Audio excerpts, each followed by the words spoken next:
안녕하십니까. 방금 소개받은 연세대학교의 손열 교수입니다. 제2 세션을 시작을 하겠습니다. 먼저 이렇게 귀한 행사에 함께 하게 돼서 대단히 개인적으로 큰 영광으로 생각을 합니다. 첫 세션에서 김종훈 본부장님, 그다음에 웬디 커틀러 대표님 쭉 말씀을 하시는 것들을 이제 저희가 들었는데, 어떻게 보면은 회고담이죠. 그래서 회고담도 상당히 중요하긴 하긴 하겠습니다만은, 지금 시점에서 어떻게 보면 앞으로 한미 양국 간의 이제 경제 관계를 어떻게 끌고 나갈 것인지, 한미 FTA는 앞으로 어떤 방향으로 우리가 끌고 가야 될 것인지라고 하는, 어떻게 보면 조금 더 현재적이고 현실적이면서 이제 미래를 바라보는 그런 생각을 해보는 그런 세션을 해야 될 것 같습니다. 그래서 저희 한미 FTA의 과거와 현재 그리고 미래라고 이제 큰 타이틀이 붙어져 있는데, 지금 세션은 조금 전 첫 번째 세션은 2012년까지의 어떻게 보면 FTA, 한미 FTA의 탄생 과정을 얘기를 했다고 하면, 이번 세션에는 12년부터 지금 5살 된 한미 FTA의 지난 5년간을 되돌아보는 공과를 한번 따져보는 세션을 가지고, 그것을 통해서 앞으로 미래를 얘기를 하는 그런 세션이 되겠습니다. 오늘 참석을 해주신 분들은 지금 총 5분 계십니다. 먼저 양국의 지금 어소시에이션에서 우리 한국무역협회와 암참에서 2분 대표께서 지금 나와 계시고요. 발표를 해 주실 것입니다. 그 이후에는 실제 업계에서 마찬가지로 양국, 미국과 한국 업계 두 업계에서 미국 진출 성공 사례라고 되어 있습니다. 이거는 또 한국 진출 성공 사례가 되고요. 그런 차원에서 이게 업계의 목소리를 들어보고, 마지막으로 LG경제연구원의 김영주 연구위원님께서는 한미 양국이 앞으로 미래의 경제협력을 어떻게 해갈 수 있을 것인지에 대한 그런 견해를 밝혀주시는 걸로 그렇게 구성이 되겠습니다. 시작을 하겠습니다. 제 첫 번째 저희 패널리스트는 제 제일 오른쪽에 계시는 한국무역협회 통상연구실장이신 이동복 실장님이십니다. 이 실장님 부탁드립니다.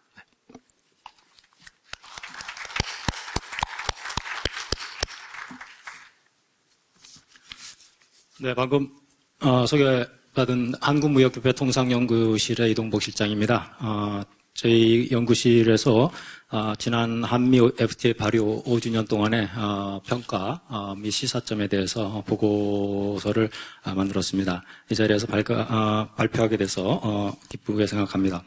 네, 발표 순서는 먼저 한미 간의 상품 및 서비스 교역 그리고 투자의 동향에 대해서 말씀드리고, 두 번째로는 한미 FTA 수출입 성과를 한번 분석해 보겠습니다. 그리고 세 번째로는 업계가 바라본 우리 한미 FTA 어떻게 생각하고 어떻게 활용했는지에 대해서 한번 검토를 해보고, 마지막으로 결론 및 시사점을 말씀드리도록 하겠습니다.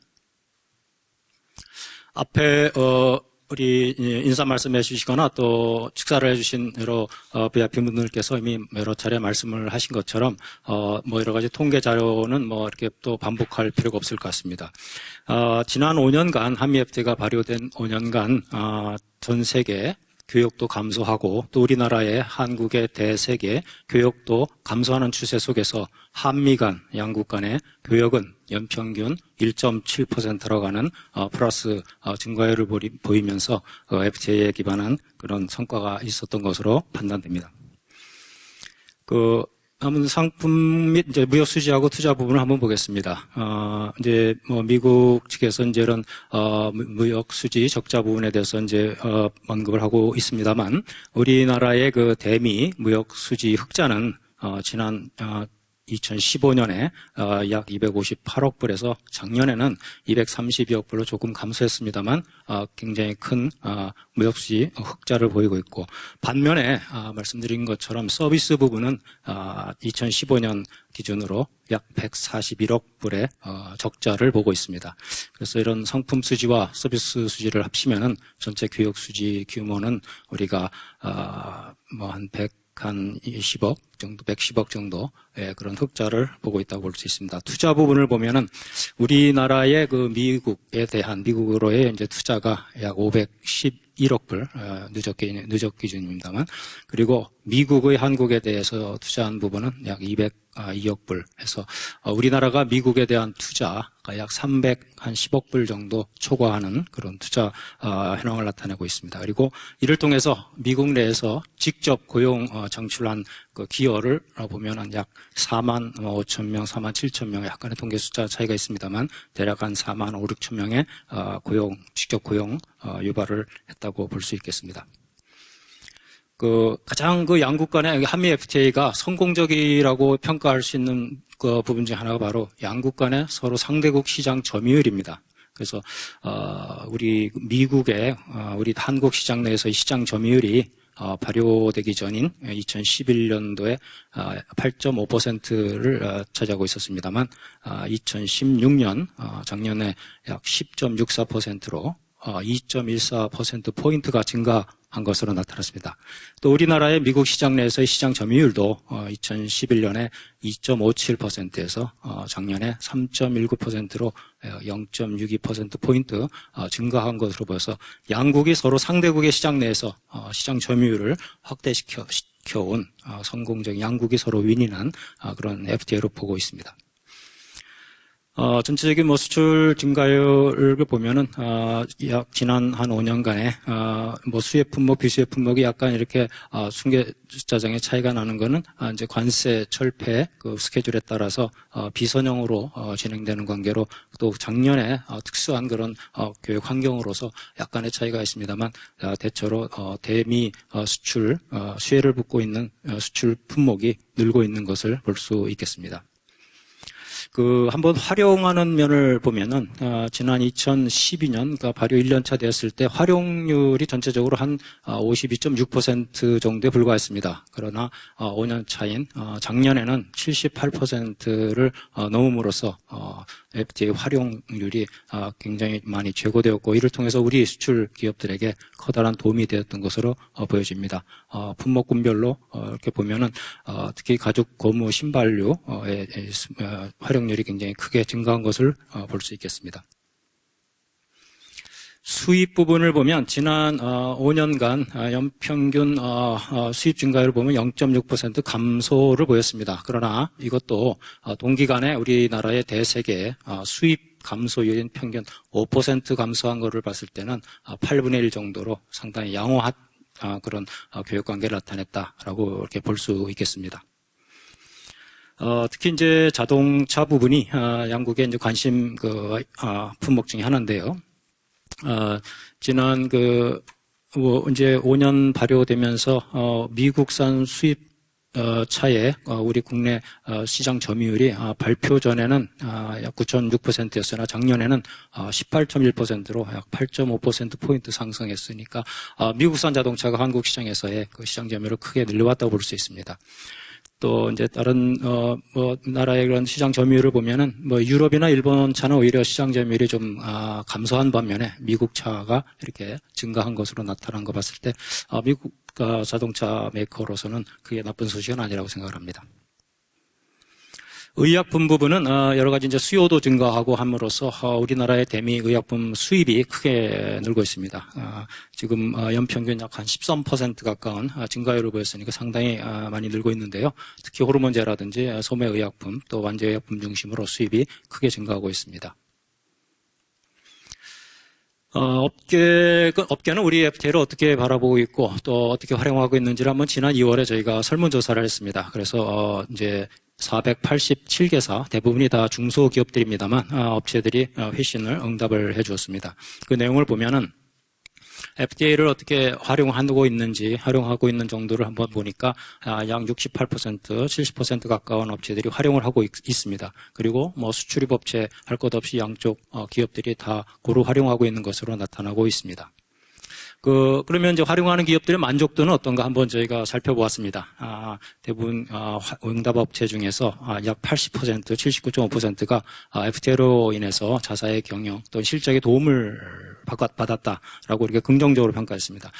특이한 거는 이제 수출 기업보다는 수입 기업들의 만족도가 더 높았었습니다. 수출 기업들의 만족도는 약 한 80%였는데 수입 기업의 만족도는 87% 가까운 만족도를 보였습니다.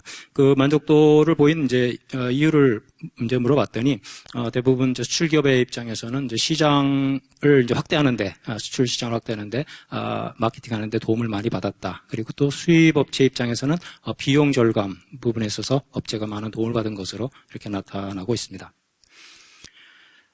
일단은, 이러한 여러 가지 어떤 5년간의, 지난 5년간의 성과를 바탕으로 해서 이렇게 보았을 때, 그동안 여러분이 말씀을 해주셨지만은, 한미 FTA는 상당히 수준 높은 또, 경제 규모가 큰 국가 간에 맺어진 아주 대표적인, 그런 FTA 중에 하나로서 또 그 효과도 성공적인 FTA였던 것으로 나타나고 있습니다. 뭐 양국 간의 어려운 그 전 세계 교역이 둔화되고 감소하고 있는 상황에서도 양국 간의 교역은 꾸준히 증가했다는 것도 또 볼 수 있고 또 양국 간의 서로 상대국 시장 점유율을 이렇게 늘려왔다는 거 봤을 때 양국이 다 윈윈한 그런 FTA라고 이렇게 평가할 수 있겠습니다.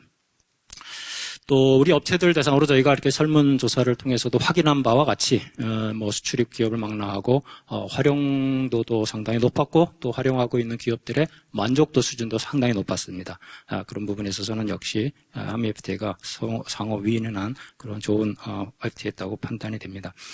그러나 이제 일부 미국 내부에서 이제 뭐 무역 적자를 이유로 해서 이 FTA에 대해서 어떤 효과에 대해서 의문을 품고 있는 그런 이제 일부 그룹이 있다고 이제 들어서 알 수 있습니다만 이런 호혜적인 성과에 대해서 우리가 좀 더 알리고 홍보를 해야 될 필요가 있다고 봅니다. 그런 성과에 대해서 구체적이고 객관적인 사실을 가지고 설득을 하고 또 그런 바탕에 의해서 우리 양국이 더욱 교역을 확대하며 또 상호 투자 확대를 통해서 또 어떤 무역의 균형적인 발전을 도모할 필요가 있다고 봅니다. 특히 미국 입장에서는 이제 그 무역 수지 적자 부분을 가지고 이제 언급을 하는데 그런 부분은 이제 뭐 그쪽 미국 쪽에서 이야기하는 부분이 일리가 없는 건 아닙니다. 그래서 앞으로 기대한다면은 양국 간에 좀 더 균형 잡힌 그런 교역을 위해서는 우리나라가 이제 미국과의 교역에 있어서의 그런 어떤 균형적인 그런 교역을 위한 노력도 해야 될 필요가 있다고 판단됩니다. 특히 투자가 그동안 우리가 뭐 대미 투자가 300억 불 이상 이렇게 초과하고 있는 상황이지만은 미국이 이제 계속 요구하고 있는 어떤 그런 국내 일자리 문제라든지 뭐 이런 부분에 있어서는 우리가 대미 투자 확대를 통해서 미국과의 그런 좀 더 원만한 교역 관계를 만들어 가야 될 필요가 있다는 생각이 듭니다. 네, 이상입니다. 감사합니다. 네, 감사합니다. 이동복 실장님께서 뭐 상당히 그 짧은 시간 동안 그 많은 말씀을 해주셨는데. 뭐, 핵심은 그 한미 FTA 지난 5년 통해서 양국은 윈윈을 했다라고 평가를 해주시고, 또 그 실제 그 업체들, 그 스테이크홀더들이 상당히 한미 FTA를 활용하는 데 있어서 만족감을 상당히 느꼈다라는 그런 그 서베이 결과도 말씀을 해주셨습니다. 그리고 마지막으로는 이게 무역의 균형 문제인데, 무역 수지 문제인데, 이게, 뭐, 경제학자들은 이게 큰 문제로 삼지는 않지만, 정치적으로는 상당히 문제가 되고 있기 때문에, 그리고 특히 미국의 새 정부가 지금 들어오면서 이 한미 간의 그 무역 수지의 그 불균형을 가지고 여러 가지 지금 쟁점이 되고 있는 그런 측면에서 한미 간의 무역이나 투자에 있어서 좀 균형을 맞춰가려는 그런 그 노력들이 앞으로 좀 필요하지 않겠느냐라고 하는 그런 지적을 해주셨습니다. 두 번째는 그 미국의 시각이 되겠습니다. 이 그 암참의 데이비드 록 회장님이신데 you can speak in English or Korean. Thank you. just a little background and perspectives on what we're going to cover today. What we just want to take a look at is the perspectives from the U.S. Business viewpoint on the past, the present, and the future of this agreement and how it plays into our two countries. As you know, these are the parents of the agreement. It's the enabling factor that has enabled Korean business and U.S. businesses to achieve this win-win proposition that we've been talking about. I just want to spend a couple minutes today kind of giving you the background on this. We're going to share some slides of how the children have grown up. This is kind of a picture of where we are today and where we see this agreement going and how it's performing. Just kind of a background, I was the chairman of the U.S. Chamber of Commerce during the 11th hour run to the goal line between 2010 and 2012.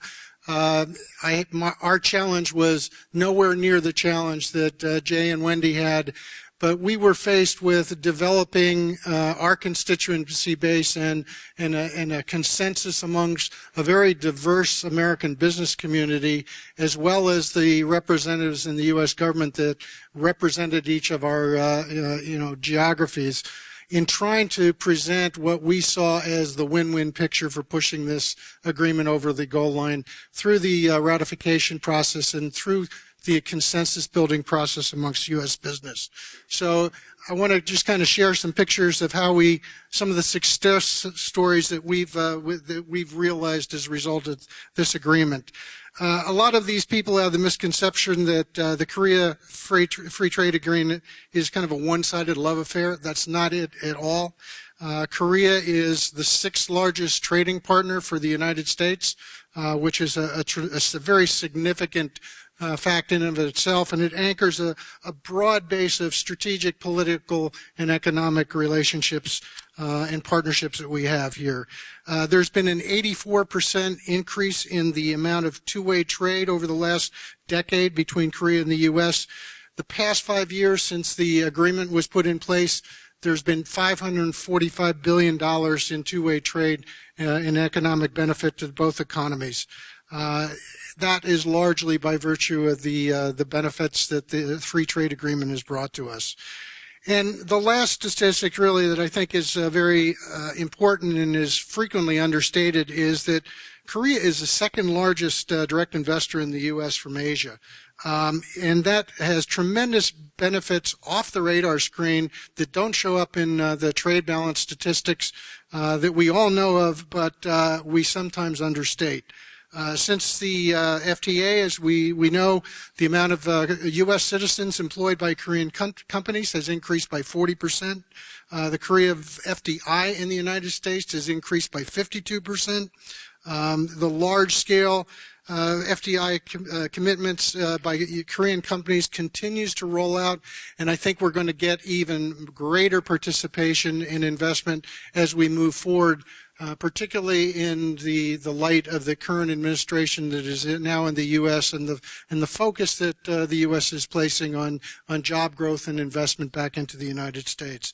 So this has been a very enabling agreement for all of us. I think one of the things we need to recognize that Korea is a key U.S. export market. It's the 2nd largest service market in Asia for the United States service exporters. It's the 3rd largest global market for information and communications technology, which you would expect from a country that has, that type of Korea's type of leadership in that industry sector. It's the 3rd largest source of foreign students in the United States, which is very significant because the relationships and the cultural bonds and the future economic ties that these students create while they're in the United States comes back into Korea and reinforces future investment and future relationships and future development between our two countries. Another thing is Korea is the fifth largest source of overseas visitors to the United States. The Koreans spend $9 billion a year in terms of economic contribution to the U.S. economy. It's one of the largest services categories that we have in an area where the U.S. enjoys a very large trade balance. And lastly, Korea is the 11th largest consumer of in the world of U.S. aerospace products. I don't think I have to tell you, whenever you fly on a commercial airliner or whenever you look at some of the military equipment that is operating here, there's a tremendous amount of U.S. produced assets that are in this country in the aerospace industry. I think when we look at the benefits, there's some very impressive high growth numbers. I think probably one of the biggest numbers that kind of stands out is the 208% growth in passenger vehicles. It's something that we had all hoped for, but it is something that we're very encouraged to see this trend materialize. In general, U.S. exports of manufactured goods have grown twice as fast as the rest of the world.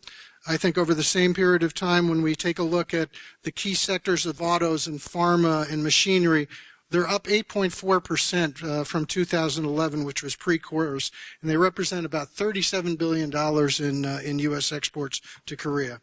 Obviously, agriculture has been a very big home run. There's not much competition for lobsters in the local market. They've done very well. We look through a laundry list of export items in the agriculture sector that have benefited from the reduction of trade. Again, travel and tourism was a $9.2 billion export market, and it has gone through 52% growth just in the past 5 years. That's a tremendous, increase in a very large sector. I just wanted to kind of, put some quantifiable metrics out there on things and industries that have changed directly as a result of the elimination or reduction of tariffs. Obviously, the big one at the top of the list is a 25% growth in semiconductors and machines for manufacturing of IT equipment. But equally impressive is the 206% growth in autos. That's a $1.3 billion export sector for the United States now, which was virtually negligible, a few years ago, pre the agreement. When we take a look at the balance of trade, I think we have a tendency to fixate on the goods side of the equation, and it's unfortunate. I think we all need to take a holistic approach to the trade picture, which is goods, services, and the halo effect of foreign direct investment. You can't judge a trading partnership relationship unless you take this macro viewpoint of how the relationship is performing. Clearly, we do have some challenges on the goods side, and unfortunately, that's the statistic that kind of is right in your face every month when the trade data has come out. But I think when you take a look at the progress that the U.S. has been making in the services trade, this is an area where the U.S. economy has global strength. It's an area that I think has been undersold, and it's quite a balancing, element to the overall goods trade picture that we see in terms of trade balances. When we put this in the perspective of how does it stack up to our other trading partners, the Korea has close to $19 billion net balance, negative balance in goods and services. That's really fairly insignificant compared to some of our other trading partners that have much greater balances. But as Wendy said, you can't judge a trading relationship on the metrics of trade deficits or trade surpluses alone. There are many, many drivers that contribute to this picture that really are immaterial or less relevant to a free trade agreement and driven by other external factors. I think one of the things is that is the perception that Korea is getting rich off of the U.S. FTA. I think when we this is the total South Korea balance of trade since 2008, and what we tried to show here is that Korea has been operating in a range of 0 to 5 billion in trade surpluses to a break-even proposition since KORUS was implemented back in 2012. The big boost to the Korea trade picture has been the implementation of all the other trade deals that Korea has with China, with Canada, with Australia, with Vietnam, with New Zealand. When those deals started to kick in, it has affected the overall trade balance, and it also affects the trade dynamics with the United States. Korea is trading with far more partners now on a favorable basis than the U.S. has free trade agreements, and in spite of that, as we presented, as was presented in other presentation, the U.S. share of Korea's market is actually increasing. So I think that's a huge statement when you figure out how many trading partners Korea has preferable agreements with and how U.S. is performing in the context of that. We're doing very well, and I think we should be very pleased with that. The benefits of Korea bilateral trade have been wide-reaching across the states. Each of these states has a representative voice in U.S. government that are very vocal. But the fact of the matter is that trade with Korea has more than doubled in 27 U.S. states. That's more than half of the United States has enjoyed trade that has doubled since the beginning of this free trade agreement implementation. And 22 U.S. states had more than $500 million in exports to Korea. So this is a share the wealth, even share the wealth diversity amongst the U.S. trade, the U.S. states. And I think that's a very important thing that we need to remind ourselves. Korea's investment in the U.S. is increasingly rapidly since the free trade agreement.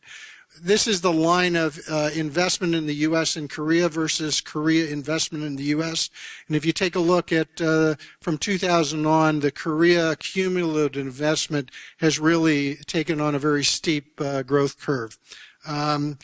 Trade is more than just a simple measurement of imports and exports. It shows a growing maturity of trust and confidence in the economic relationship between our two nations. And I think as these numbers of investment occur, it has meaningful benefit and impact on trade statistics as well. So Korea is one of the top 15 countries that invest in the U.S. and is the 5th fastest growing source of foreign direct investment. When we take a look at where Korea is investing, it's all over.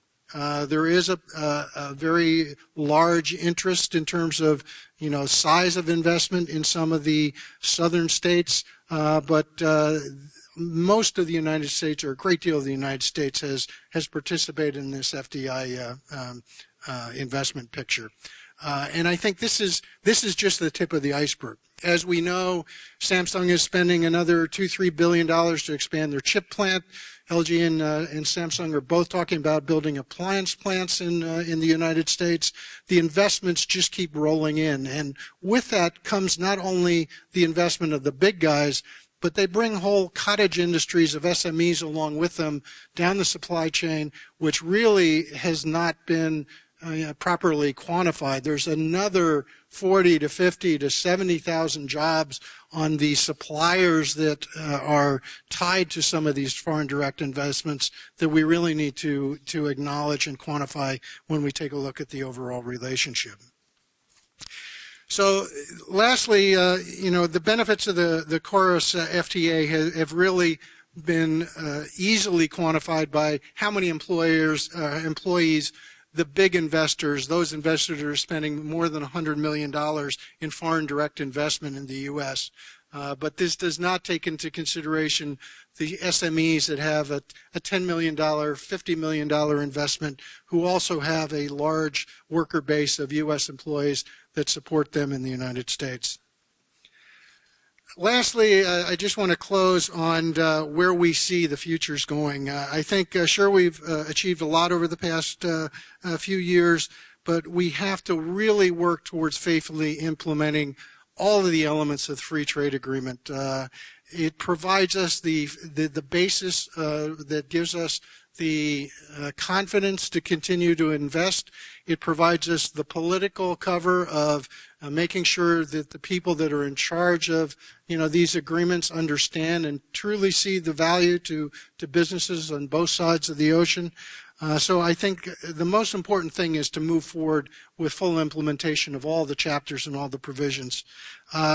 As we look down the road, the regulatory transparency, the consistency, the predictability, we heard it over and over. These are all critical means to reaching the full potential of these free trade agreements.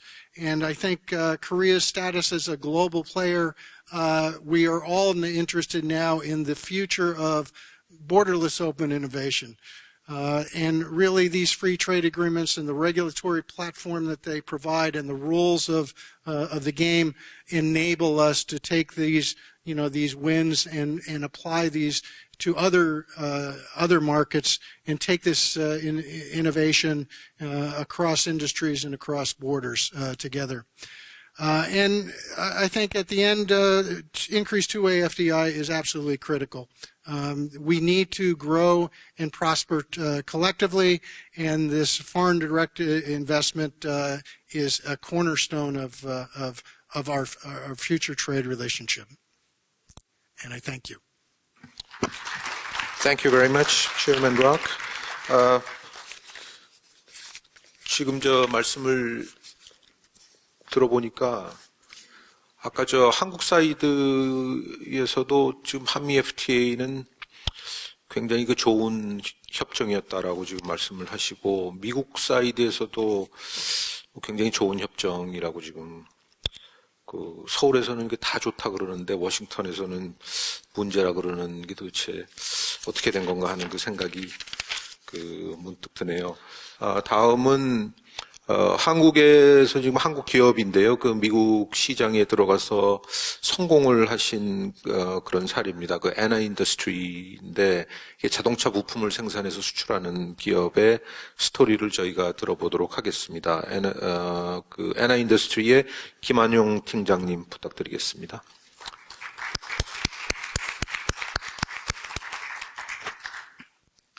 엔지니어링 앤드 아트 ENA 주식회사 에나인더스트리 경영기획부팀장 김한용입니다. 반갑습니다.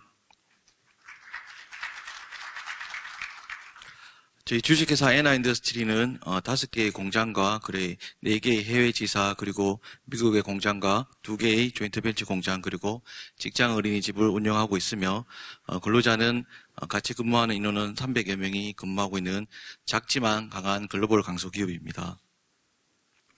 1990년도에 개인회사로 설립을 해서 94년도에 법인으로 전환을 하였으며 97년 IMF 위기에 맞서 미국 지사를 설립해서 북미 시장을 확대를 시작했습니다. 그래서 크라이슬러, GM, 포드, 미국의 빅3 자동차에 1차 부품업체로 등록하였으며 그때부터 수출에 박차를 가하게 되었습니다. 그리고 외환위기에 맞서 유럽 시장으로 시장을 다각화하여 아우디 폭스바겐의 1차 협력업체로 등록되어 지금은 전 세계에 납품을 하고 있는 자동차 부품 기업이며 우리 지역에 일하기 좋은 기업 그리고 GWP 기업 그리고 가족 친화 기업을 인정받은 기업입니다. 주식회사 에나인더스트리는 MVH 고무 부품을 생산하고 플라스틱 부품을 주력 제품으로 해서 고내열성 그리고 고내구성 차세대 융합 제품을 개발해서 북미와 그리고 브라질에 있는 미국의 빅3 자동차에 납품을 하고 있으며 유럽과 중국의 폭스바겐, TRW 등에 수출을 하고 있습니다. 국내에는 현대 기아 자동차에 납품을 하고 있습니다. 2020년까지 매출액 3천억 그리고 직수출 60%를 달성하기 위해서 기술 경영, 수익 경영, 그리고 품질 경영, 혁신 경영의 경영 방침에 따라서 경영 전략과 핵심 가치를 가지고 운영을 하고 있습니다. 그에 따라서 2020년까지 수출 성장률 33%, 매출 성장률 24%의 계획을 가지고 운영하고 있으며 이에 따라 임직원들이 모두 힘을 합쳐서 노력을 하고 있습니다.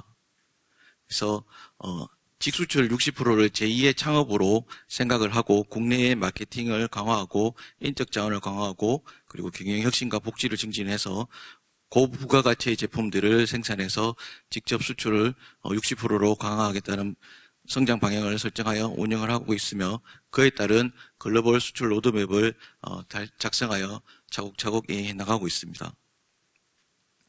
그래서 북미 자동차에 기존에 거래하고 있던 미국의 빅3 자동차와 그리고 신규로 거래하는 기업들을 확보하여 점유율 18%를 확보하기에 노력을 하고 있으며 그 외에 중국과 유럽 시장에도 진출하여 글로벌 수출을 확대하기 위한 전략과 움직임을 가지고 있습니다. 그에 따라서 각 해외에 있는 지사들과 공장들이 바쁘게 움직이고 있습니다. 제가 처음에 이 내용들을 받았을 때 FTA로 인해서 주식회사 NI인더스트리가 과연 어떠한 혜택들을 받았으며 그걸로 인해서 어떠한 성장세를 누릴 수 있었냐에 대한 부분들을 의뢰를 받았고 많은 고민들을 했습니다. 그래서 기본적으로 보통 그 지방에 있는 작은 중소기업들이 어떠한 대외적인 활동들이나 그러한 부분들을 할 때 많은 부족한 부분을 시스템적으로 느끼고 있습니다. 한미 FTA를 발효를 시작했을 때 중소기업들은 많은 어려운 점들을 가지고 있었던 게 시스템이나 인적 자원에 대한 구성들에 대한 문제점을 많이 가지고 있었는데 2012년도에 OK FTA라는 그 무역협회 프로그램에 따른 컨설팅을 제가 지원받아서 5개에 대한 제품을 우선 FTA에 대한 준비를 하였고 그로 인해서 저희 직원들 교육을 통해서 이제 다른 제품에 대해까지 확대 적용을 할 수 있게 되었고 2013년도에 전문 컨설팅 기관과 컨설팅을 진행을 해서 저희 당사와의 협력 업체들이 모두 FTA에 대해서 대응할 수 있도록 저희가 교육과 그리고 시스템을 정비를 하였습니다. 그래서 2014년도에 한미 FTA 사후 점검을 진행하여서 아주 좋은 결과를 받게 되었고 지금까지 꾸준히 지속해온 결과 2012년 3월 FTA 발효 이후 그리고 2016년까지 약 33억의 관세 효과를 누릴 수 있었습니다. 그리고 두 번째로 저희가 영업을 확대할 수 있는 계기가 되었습니다. 기존 고객에 대한 매출 확대가 가장 큰 부분이었고 그리고 고객에 대한 다변화 그리고 지금은 이제 신규 수주에 대해서 FTA를 적용하는지 안 하는지에 대한 부분들이 체크의 사항으로 들어가 있습니다. 세부적으로 보시면 FCA, 그러니까 크라이슬러 주고객인 크라이슬러와 TRW의 기존에 제품하던 매출들이 엔진 마운트나 그리고 스트러트 마운트 같은 자동차 부품들이 캐리오버 되어서 적용한 제품들로 인해서 제가 매년 매출들이 증가하였고 2014년부터는 30% 정도의 매출이 증가하게 되었습니다. 그래서 2013년부터 2016년까지 240억 정도의 매출을 확보하게 되었습니다. 또한 고객을 기존에 있는 고객뿐만 아니라 고객 다변화에 대한 부분 또한 신규 매출로 증대하게 되었습니다. 만도와 같이 저희가 GM 북미의 프로그램을 수주하여 작년에 24억 연간 매출을 발생시켰고 그리고 이래와 같이 어셈블리를 만들어서 수출하는 걸로 해서 26억의 매출을 달성하게 되었습니다. 그것보다 가장 중요한 것은 내연기관에서 이제 전기 자동차로 넘어가는 미래에 대한 먹거리에 대한 걱정거리가 자동차 부품 회사들은 상당히 많은 부분을 차지하고 있었는데 북미 FTA로 인해서 테슬라 전기 자동차와 시장 진입이 성공하게 되었습니다. 그래서 브레이크 페달 패드를 공급하면서 연간 3.7억의 매출을 작년에 달성했고 매년 증가하는 추세로 진행하게 되었습니다. 또한 FTA 적용 여부를 글로벌 소싱을 하는 데 있어서 아주 중요한 기준으로 작용하는 부분들이 생겼습니다. 그래서 고객사마다 시스템에 저희가 비딩을 할 때 견적을 집어넣을 수 있는 상황에서 이제 체크를 할 수 있는 부분이 들어가 있습니다. 그래서 신규로 예상할 수 있는 매출이 한 100억 정도 되는 매출을 확보할 수 있습니다. 그리고 세 번째로 매출을 많이 증가할 수 있는 계기가 되었습니다. 제가 앞서 저희 회사에 대해서 많은 설명을 오랜 기간 동안 한 이유는 주식회사 NI인더스트리가 성장해 온 것이 FTA가 발효되고 난 이후에 폭발적인 성장을 했다는 것이 보여지기 때문입니다. 그래서 2012년부터 2016년까지 꾸준한 성장세를 나타내었으며, 그리고 2017년 그리고 2020년까지 전체 8개년으로 봤을 때 수출액이 23% 정도 성장할 가능성을 보이고 있습니다. 이것만으로 봤을 때 많은 FTA 효과를 NI인더스트리가 누리고 있다라고 볼 수 있습니다. 이 위에 세 가지 내용들은 어느 기업이나 다 생각할 수 있는 내용들이라고 생각합니다. 저희도 위에 세 가지 내용을 하고 과연 작은 중소기업이 누릴 수 있는 게 어떤 게 있을까라는 고민을 하다가 새로운 사실을 알게 되었습니다. 뭐냐면은 대부분의 기업들 그리고 대기업들은 많은 인재를 확보하기 위해서 투자도 하고 노력을 많이 하고 있습니다. 그러나 지방에 있는 작은 중소기업들은 우수한 인재를 확보하는 데 많은 어려움을 겪고 있습니다. 그런데 FTA로 인해서 저희가 발생한 세액이라든지 그리고 매출 증가로 인해서 이익이 발생을 하고, 그러한 부분들을 저희는 인적 자원에 투자를 할 수 있는 디딤돌이 될 수 있었습니다. 그래서 우수한 학생들을 많이 선점할 수 있는 계기가 되었고, 그러한 학생들을 NCS 기반으로 일학습 병행제나 그리고 도대식 학교를 운영하면서 시스템을 구축하게 되었습니다. 그래서 저희가 학교 석사나 박사까지 지원을 할 수 있는 그러한 시스템을 마련하였고, 그리고 가장 열심히 일할 수 있는 직원들이 보통 과장이나 대리급입니다. 거기에 있는 직원들이 지속적으로 근무를 하고 CGP를 하기 위해서 가장 문제점 되는 게 보육에 대한 문제였습니다. 근데 저희는 그러한 이익잉여금을 가지고 직장 어린이집을 짓게 되었고, 그래서 근로자들이 안심하고 맡길 수 있는, 그러나 저희는 겉으로는 족쇄라고 이야기를 합니다. 왜냐하면 직원들이 이직을 하고 싶어도 어린이들이 어린이집을 옮길 수 없기 때문에 그때까지는 계속 근무를 할 수밖에 없고, 첫째가 근무를 하다가 둘째가 나오면은 계속 근무를 해야 되는 상황까지 벌어질 수 있기 때문에, 그러면은 나이가 들고 그럼 이직을 하고 싶어도 못하게 되는, 그래서 자연적으로 이직을 감소시키고 계속 CDP를 할 수 있고 계속 근무를 할 수 있는 그러한 긍정적인 효과를 많이 나타낼 수 있습니다. 또한 제가 매출이 증대하면서 근로자가 2012년도에 제가 200여 명의 근로자가 있었습니다. 근데 2016년 현재 320여 명의 근로자가 있어서 많은 근로자들이 증가를 했고, 저희 협력업체가 한 200여 군데 있었는데 지금은 2배 이상의 협력업체가 생겼고, 그 또한 많은 근로자들이 파생되어서 저희가 국가 발전에 많은 이바지를 했다라고 생각을 하고 있습니다. 그리고 그러한 부분들이 근로자들이 많은 교육을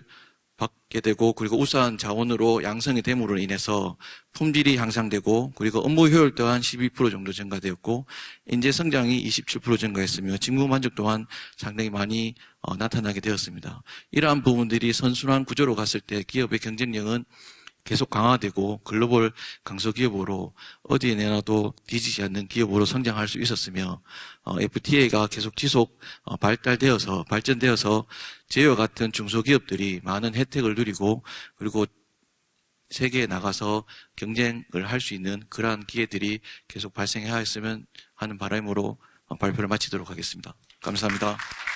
네, 말씀 감사합니다. 아주 그 성공 사례를 말씀을 해주셨습니다. 다음은 이제 미국 기업 사례인데요. 마이크로소프트 코리아 케이스입니다. 여기서도 한미 FTA를 활용을 하고 있다고 얘기를 하고 있습니다. 박선정 변호사님, Sunny Park, please. Thank you. Well, thank you, first of all, for inviting me to share a few thoughts with you. A lot has happened in the last 5 years, as it was already mentioned by many of the panelists, as well as Minister Kim and Wendy. So I think we could all appreciate the great work that was been done. But I think it took more than 5 years, really, that we've been talking about the FTA. And it's useful to put some context into the path. Put some context into the path we are on regarding digital trade and the milestones that were created because of our work together as good partners bilaterally and our cooperation in other fora, notably in WTO and APAC. We have evolved substantially in this area, and Korea is a main contributor. Just to recap, at the culmination of the Uruguay round in 1995, WTO members took initial steps to set rules of the road for services trade, building on the foundations of trade rules that govern goods, and provided initial services market access commitments. In 1998, WTO members also took another important step forward for digital trade when they agreed to a work program on e-commerce and a moratorium on customs duties on electronic transmissions. The U.S. trade agreements have included chapters on e-commerce since the early 2000s, beginning with the U.S.-Australia and U.S.-Chile. However, these early e-commerce chapters do not include provisions on free flow of data. As it was mentioned earlier, I believe, then in 2007, through the U.S.-Korea FTA, it did include an e-commerce commitment from early agreements while taking important steps forward on cross-border data flows. So as we commemorate the 5th anniversary of Korea's FTA, I think it is a welcome opportunity to do a postmortem on how we did, but more importantly, how we can do more to ensure that this very important 21st topic gets covered. Korea has always been on the cutting edge on the importance of technology for growth, and recognizing that embracing the digital world is key to growth. Obviously, it started in the goods sector and moved to services, and now to the cloud, IoT, and artificial intelligence. Today, cloud computing and data flows have become increasingly essential to businesses of every size and across every industry. Regardless of which industry you represent, or whether you are in the public sector or a private sector, use of data and digital transformation is paramount under the 4th Industrial Revolution. According to the McKinsey Global Institute, cross-border bandwidth in use around the world grew 45 times from 2005 to 2014, and international data flows contributed $2.8 trillion to the global economy in 2014 alone. Korea is at the forefront of these trends. The World Economic Forum's Global Information Technology Reports 2016 ranked Korea 5th among 139 countries in the development of ICT infrastructure and availability of digital content, and 13th in businesses' use of internet and other innovative ICTs. However, Korea is ranked 24th in terms of cloud adoption among 34 OECD countries. The e-commerce chapter called upon the parties to endeavor to refrain from imposing or maintaining unnecessary barriers to electronic information flows across borders. This language was important because it was the clearest statement yet in a trade agreement of the importance of data in trade, but of limited practical value because it was not a binding enforceable commitment. The agreement's financial services chapter included a commitment to allow cross-border transfers of financial data. Putting this commitment into practice proved challenging, but was vital for creating opportunities for Korea's financial services providers to access innovative cloud-based services. It wasn't smooth sailing to implement the commitment, but we have managed to find our way forward and learn more along the way. As a result, financial institutions can now use public cloud for non-critical information processing system. Although the progress has been slow and at times painstaking, it is still a progress in the right direction.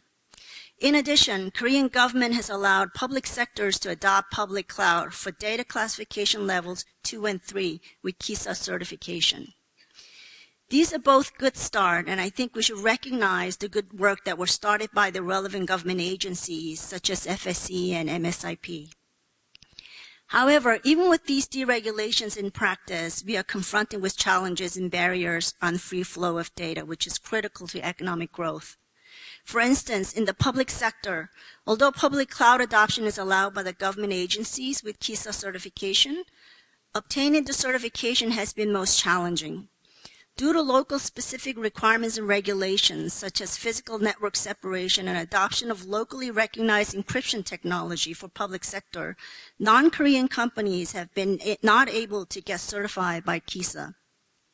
I believe KT is the only company that's been certified so far.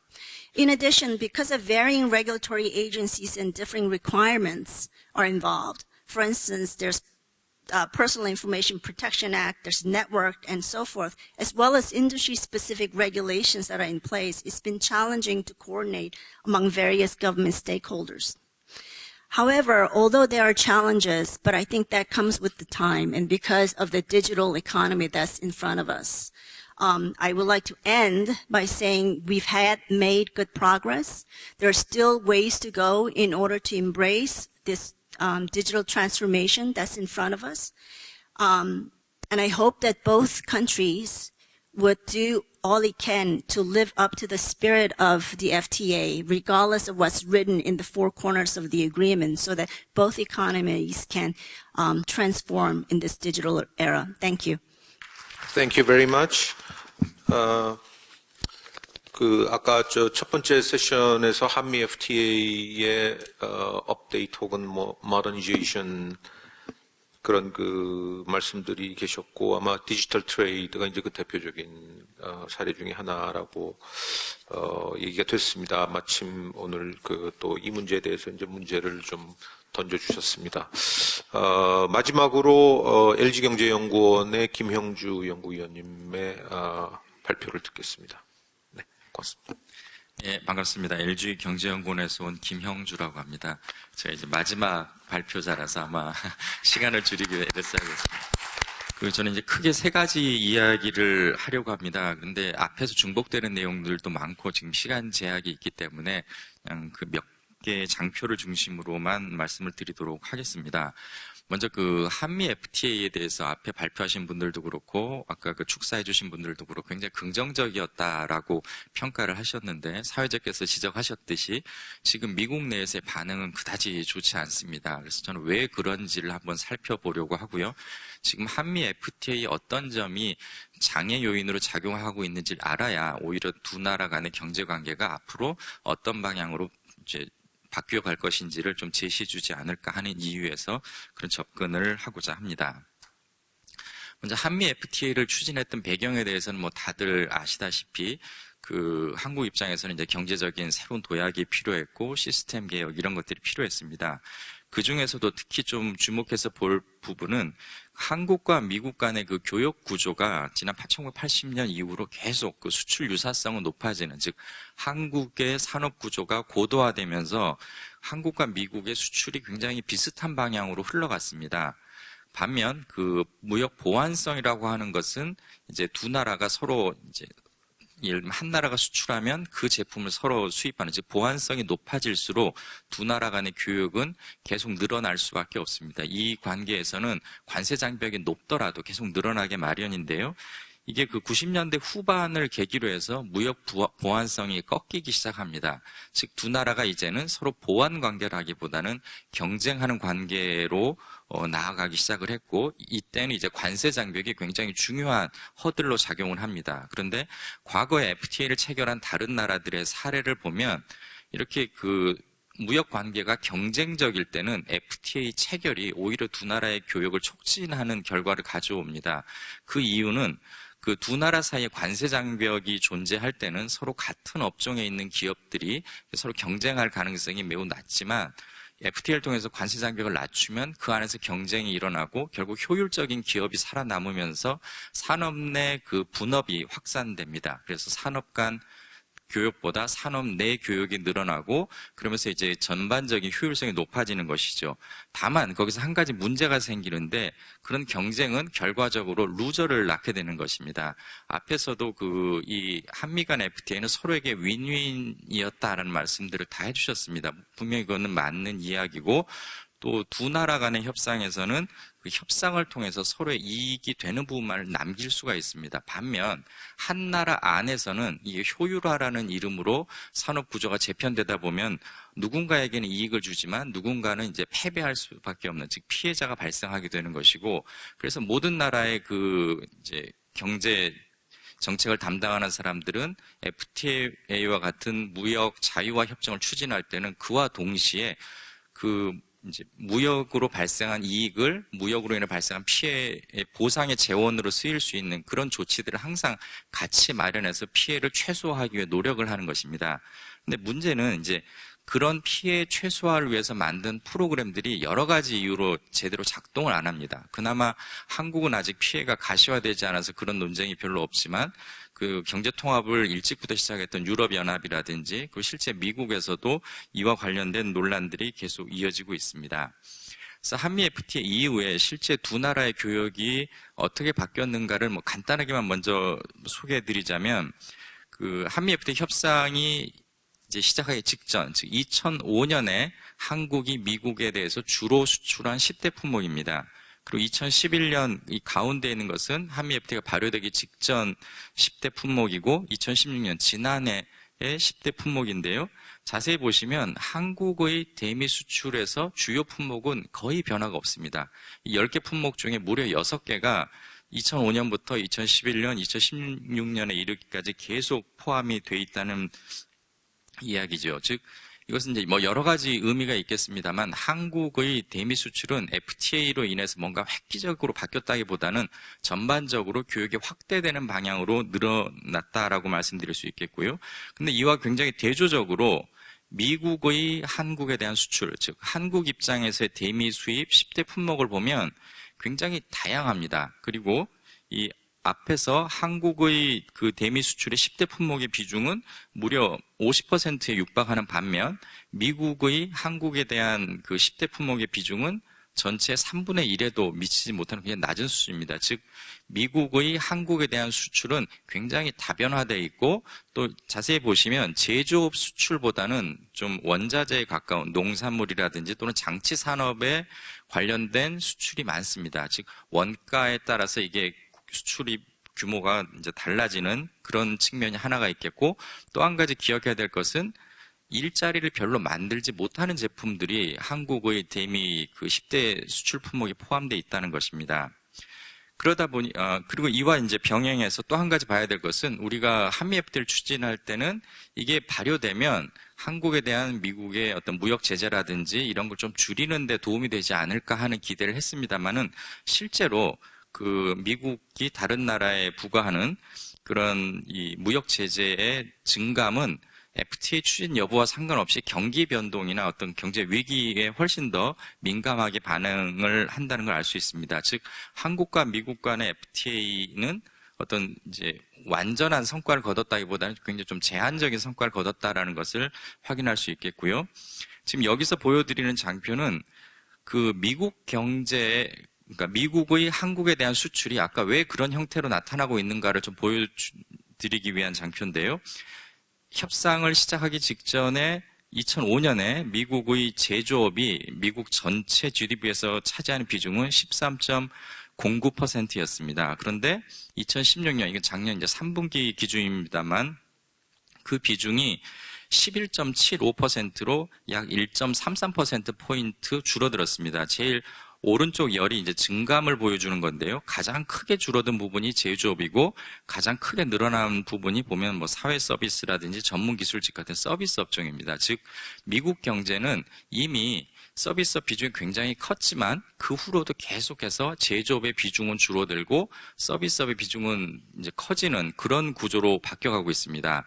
그리고 이건 이제 미국 경제 전체 이야기고, 이걸 이번에 지난 그 11월 대선에서, 미국 대선에서 좀 쟁점이 됐던 8개 주가 있습니다. 그 8개 주의 경우만을 따로 모아서 본 건데요. 여기서는 이제 그런 변화가 더 두드러집니다. 그래서 제조업 비중이 2005년에는 미국 전체보다 더 높은 14.3%였는데 그게 무려 1.47%포인트로 더 크게 줄어들었습니다.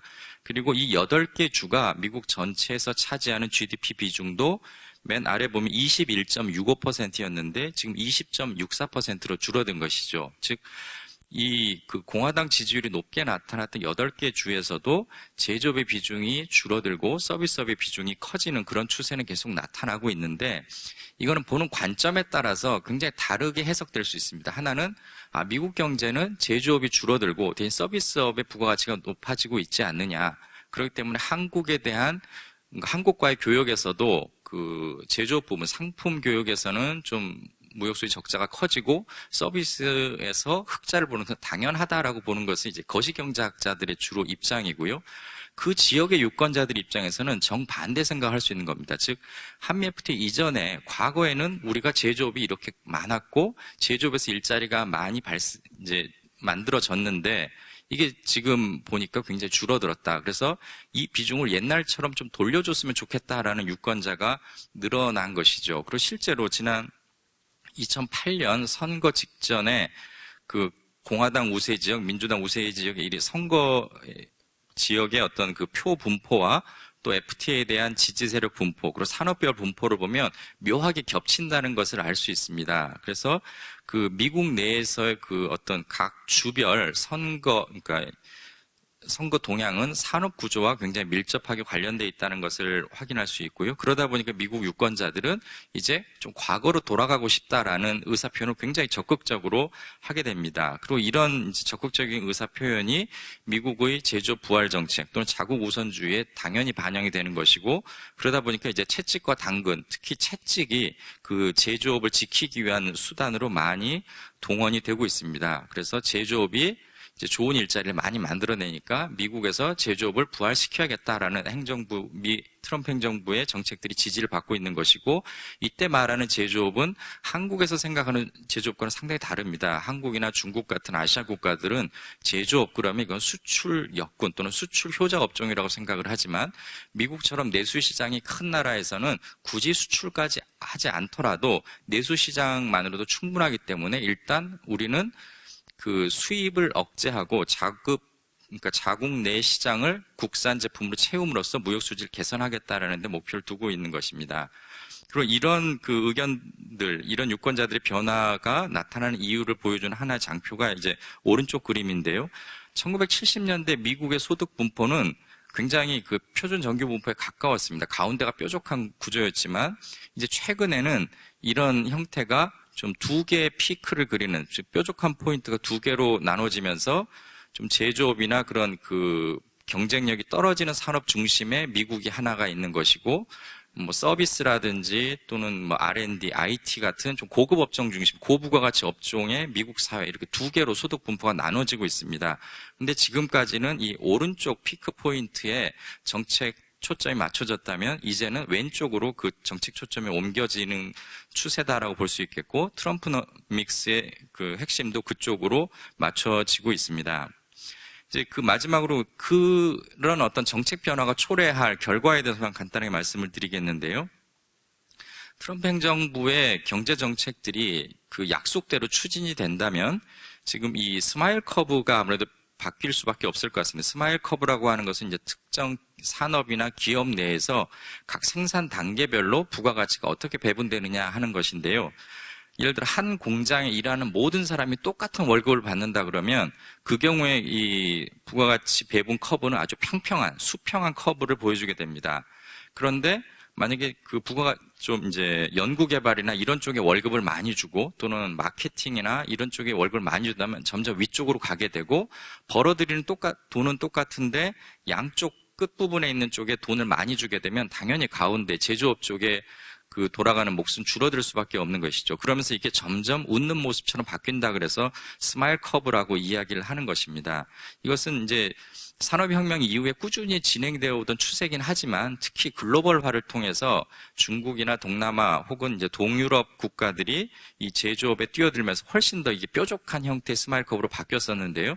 지금 이제 미국이 주장하는 것은 이걸 다시 평평하게 만들겠다는 것이죠. 즉 이제 러스트벨트나 그런 그 미 중부 지역 제조업 노동자들에게 좀 더 많은 그 부가가치가 돌아가게 하자는 것이고, 이렇게 되면 결국 미국의 혁신산업이나 미국 금융산업으로 돌아갈 부가가치는 사실상 줄어들 수밖에 없습니다. 그게 어차피 일정한 부가가치라면 그렇게 될 수밖에 없고, 결국 부가가치의 형태가 과거로 돌아간다면 미국 입장에서는 이제 장기적인 성장 잠재력 훼손을 초래할 수 있고, 또 미국이 그동안 전 세계에서 이끌어왔던 어떤 자유화라든지 혁신 에너지도 떨어진다는 점에서 세계 경제에도 역시 부정적인 영향을 미칠 수밖에 없습니다. 그리고 이게 이제 앞으로 한국과 미국 간의 협력 관계에 있어서도 그동안은 이런 활짝 웃는 스마일 커브를 통해서 한국과 미국이 또 한국과 중국이 서로 글로벌 분업을 하면서 서로의 이제 효율화를 높여왔었는데, 이런 그 선순환 관계에도 좀 문제점이 생길 수밖에 없을 것 같습니다. 그래서 마지막으로 이와 관련해서 이제 우리가 생각해 봐야 될 몇 가지 이제 쟁점들을 보자면, 일단 국제무역이 제로성 게임이 아니다라는 거에 대한 확실한 인식이 필요합니다. 워낙 지금 트럼프 행정부에 참여하는 사람들이 그런 이야기들을 많이 하기 때문인데, 우리가 이게 제로성 게임처럼 보이는 것은 사실은 무역 때문이 아니라 자국 내에서의 부작용 관리를 잘 못했기 때문이라는 점을 기억을 할 필요가 있겠고요.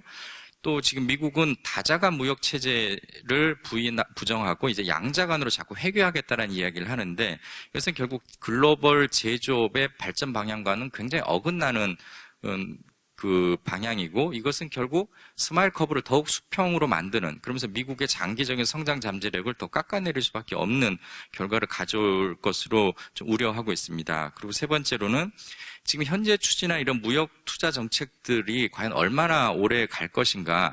근데 물론 이제 향후 몇 년간은 계속 될 것 같습니다. 일단 유권자들이 지지가 워낙 확고하기 때문인데, 문제는 이런 것이 계속 되게 된다면 실리콘밸리로 몰려들던 전 세계의 IT 인력들, 혹은 월가로 몰려들던 그런 금융 그 인력들이 뭐 유럽이나 중국이나 인도로 빠져나갈 수밖에 없을 것이고, 이것은 결국 미국 입장에서도 다른 나라와 협력할 수 있는 그런 포인트, 특히 한국과의 관계에서도 마찬가지로 그런 포인트 점점 줄어든다는 점에서 저는 부정적이라고 생각을 합니다.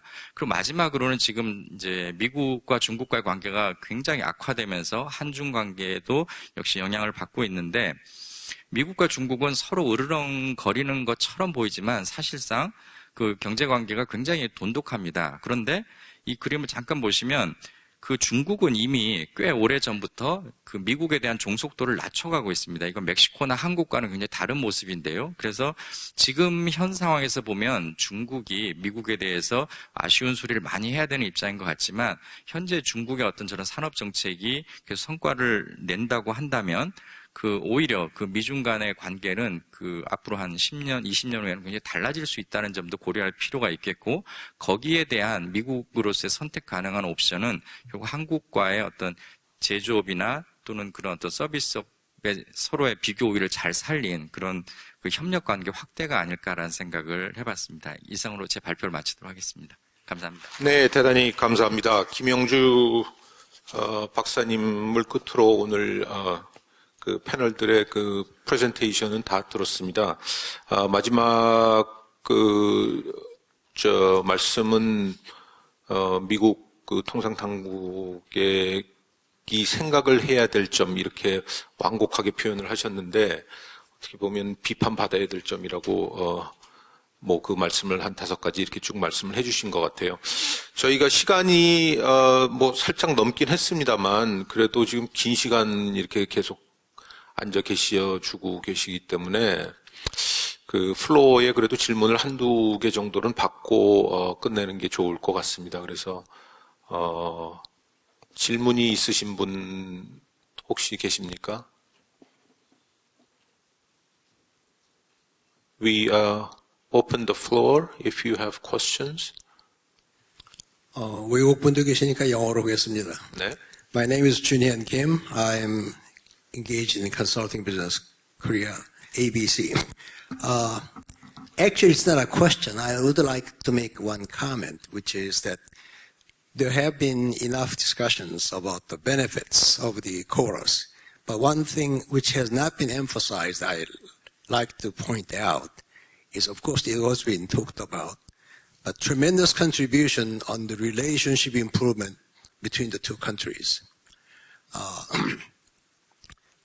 Another aspect which I think is very, very important is that as you know, there's a tremendous, opinions against the FTA, primarily driven by the political considerations, which all have proven to be wrong. I think this should serve as a tremendous educational value for the Korean nation as a whole, that they should not be too easily swayed by the propaganda-oriented talks and find out the reality a little better. Thank you. 네, 감사합니다. 다른 질문 있으신지요? 상당히 피곤해 보이시는 것 같은데 여기서 마쳐야 될 것 같습니다. 저희 패널을 마치면서 한 가지 아마 전 패널도 그렇고 이번도 그렇고 쭉 말씀을 들으면서 전 개인적으로 들었던 생각은 이 한미 FTA의 역사성이라고 할까요? 이게 갖고 있는 의미는 생각보다 상당히 크다. 무슨 말씀이냐 하면 2006년에 저희가 이렇게 한국 입장에서 보면은 세계 당시에 최대 경제국이고 최강국과 FTA를 교섭을 하겠다고 했을 때 굉장히 많은 우려를 했었죠. 과연 그럴 만한 준비가 돼 있는 거냐라고 하는 질문부터 시작해서 과연 우리가 얼마나 얻을 수 있을 것인지, 일방적으로 밀리는 것은 아닌 것인지, 이런 많은 국내적인 걱정도 있었고, 또 이념적으로 미국 당시에는 신자유주의적 세계화를 이게 우리가 그대로 다 수용하게 되는 것이 아니냐. 그러다 보면 아까 조금 전에 말씀하셨던 것처럼 이게 미국의 식민지가 되는 것이 아니냐, 경제 식민지가, 이런 여러 가지 우려들이 있었습니다만 그런 것들을 다 겪어내면서 협상을 타결을 지었고 그 이후에 또 쇠고기 파동 같은 엄청난 국가적인 시련도 겪었습니다. 그것을 겪은 이후에는 다시 일종의 추가 협상 혹은 재협상을 통해서 전기간으로 보면 굉장히 한 6년에 걸쳐서 격렬한 경험을 하면서 이 한미 FTA를 저희가 낳았기 때문에, 출산을 했기 때문에, 난산 끝에 아까 주영환 장관께서는 옥동자라고, 이게 영어로는 어떻게 표현이 될지 모르겠습니다. 이 옥동자를 낳았는데, 그렇기 때문에 이 굉장히 귀한 아이이기 때문에 우리는 지난 5년 동안을 쭉 키워왔고 앞으로 5년을 바라보면서 이 한미 FTA라는 것을, 이게 너무나 중요하기 때문에 그냥 가만히 둘 수도 없는 것이고, 시대에 따라서 이것도 또 아까 업데이트하고 마더나이즈 해야 되는 측면들이 있기 때문에 조심스럽게 저희가 다뤄나가면서 어떻게 보면 대한민국 통상 정책사에서 정말 획기적인 그런 성취였다고 생각을 하는데, 그런 것들을 생각을 하면서 잘 지켜나가고 잘 변화시켜 나가는 그런 노력들이 필요하다. 이런 한미 FTA의 역사성에 대해서 우리가 좀 한번 이 기회를 통해서 저희가 한번 좀 생각을 해보는 그런 기회가 저는 개인적으로 굉장히 귀한 기회가 됐다라고 생각을 합니다. 오후 2시부터 굉장히 긴 3시간이 넘도록 이렇게 자리를 지켜주시고 경청을 해주신 내외 귀빈 여러분, 그리고 청중 여러분께 깊이 감사를 드리고 저희 제2 세션은 여기서 마무리를 하겠습니다. 대단히 감사합니다.